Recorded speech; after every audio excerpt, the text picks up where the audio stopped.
लगाने क्या बात कर रही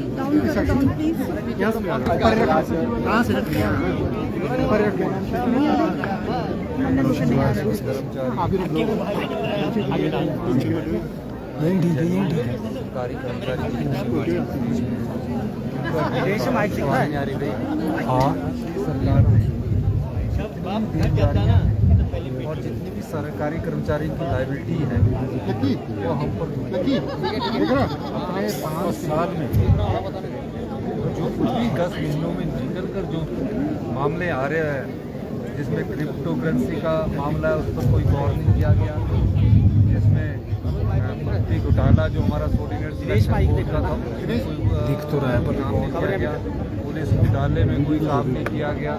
ये सब स्थितियाँ जो पैदा हुई हैं व्यवस्था थी और उनकी जो आँख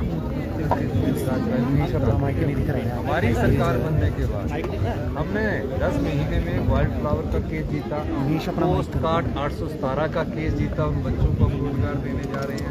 और जितने रिजल्ट जो कोऑर्डिनेटर सिलेक्शन में जो भ्रष्टाचार हुआ और जिनमें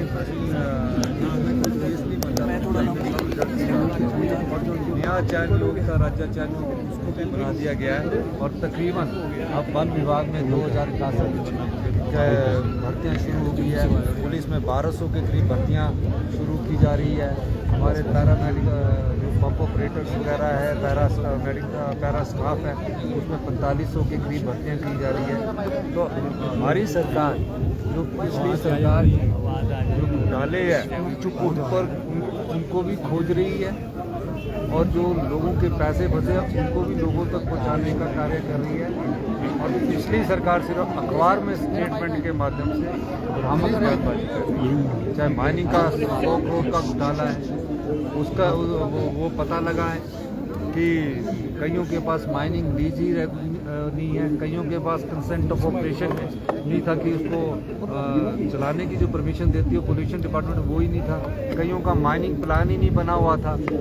और इस तरह से वो जो घोटाला है वो अभी काफ़ी कुछ निकल रहा है। तो सारी चीज़ों के हम इंक्वायरी कर रहे हैं। ये तो एक रावी बेसिस पर जो लापरवाही के कारण माइनिंग डिपार्टमेंट की लापरवाही के कारण जो ये नुकसान हुआ है सरकार उसका भी अध्ययन कर रही है। सर, कारोबारी निशान की ओर से जो आरोप लगाए गए थे डीजीपी पर, आज इस मामले को लेकर सुनवाई है, किस तरह से सर आप? देखिए मैंने पहले ही कहा है कि कोई गलत नहीं होना चाहिए, किसी पर ना गलत आरोप लगना चाहिए और ना किसी के साथ आरोपी के साथ गलत होना चाहिए। उसकी फैक्ट्स जब आएगी तो चाहे कानून के सामने कोई मुख्यमंत्री हो कोई डीजीपी हो सब पर कार्रवाई संभव है, लेकिन फैक्ट्स जो है वो सारे फैक्ट्स के पुलिस अध्ययन कर रही है। सर, उत्तराखंड में एक युवक हिमाचल का भी फंसा हुआ है। देखिए 10,300 करोड़ का लोन तो भारत सरकार से दिलाओ ना, हम तो देने को लिए तैयार बैठे हैं, उनको बोलो। हमारे को तो लिमिट ही उन्होंने 6600 करोड़ की कर दी है। बोर्ड पेंशन के कारण उन्होंने 1780 करोड़ रुपये हमारे रोक दिए जो हमारे लोन में मिलना चाहिए। 10,000 करोड़ रुपया अगर लोन में इस फाइनेंशियल ईयर में हमने कहा है कि 4400 करोड़ रुपया लोन लिया है और हमारी लिमिट ही सिर्फ 6600 करोड़ रुपया है, मतलब हमारी लिमिट ही 6600 करोड़ रुपया, तो 10,000 करोड़ रुपया लोन कहाँ से ले रहे हैं? ये जो हर महीने हम ले रहे हैं तो उसमें 4400 करोड़ रुपया ही अभी तक लोन लिया है। अगर वो 10,000 करोड़ दिलाएंगे तो सरकार उसको लेने के लिए तैयार है। उसमें आप हमारा फाइनेंस मिनिस्टर सीतारमण जी के पास जाइए और हमें दिलाइए, हम तो मांग कर रहे हैं। मैंने तो चिट्ठी भी लिखी है कि दीजिए हमें। सर, उत्तराखंड जो टनल है उसमें हिमाचल का भी सर, मंडी का भी उसमें हमारे यहाँ ये है कि वो मंडी का और जो हिमाचल के अलावा जो देश के और भी बेचारे वहाँ टनल में फंसे लोग हैं, श्रमिक है, सुपरवाइजर है, उन सब की सकुशल वापसी होनी चाहिए। काफ़ी दिनों से फंसे हुए हैं और मुझे लगता है कि भारत सरकार और SJVNL और सड़क बनाने वाले हैं वो मेरे ख्याल आज या कल तक सब सकुशल आ देंगे। सर, इसके अलावा जो उन्होंने कहा है कि 100 करोड़ की बात की जा रही है, उन्होंने कहा एक तो आरोप साबित किया जाए और मानहानि। तो कोई अगर बोल रहा तो उसमें उसको करना चाहिए मानहानि का दावा।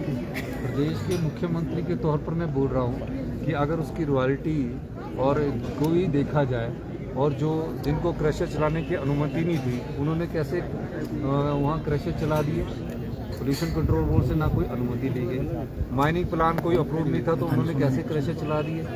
ये मैं कोई एक ही सरकार की टाइम से नहीं कह रहा हूँ, मैं कह रहा हूँ कि ये पिछले काफ़ी सालों से चला हुआ है।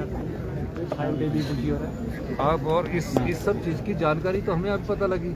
और जो क्रशर की जिसकी लीज पूरी है उसमें ऑपरेशंस की उसको परमिशन है, उसमें अगर उसकी लीज पूरी है, उसका माइनिंग प्लान अप्रूव है, तो हमने किसी क्रशर को रोका नहीं। ये क्रशर हमने जो रोके थे इसमें हमको जब रिपोर्ट्स आई कि बड़ी बड़ी पहाड़ियाँ काट दी है और उसकी लीज ही अप्रूव नहीं है, उस आधार पर हमने ये किया।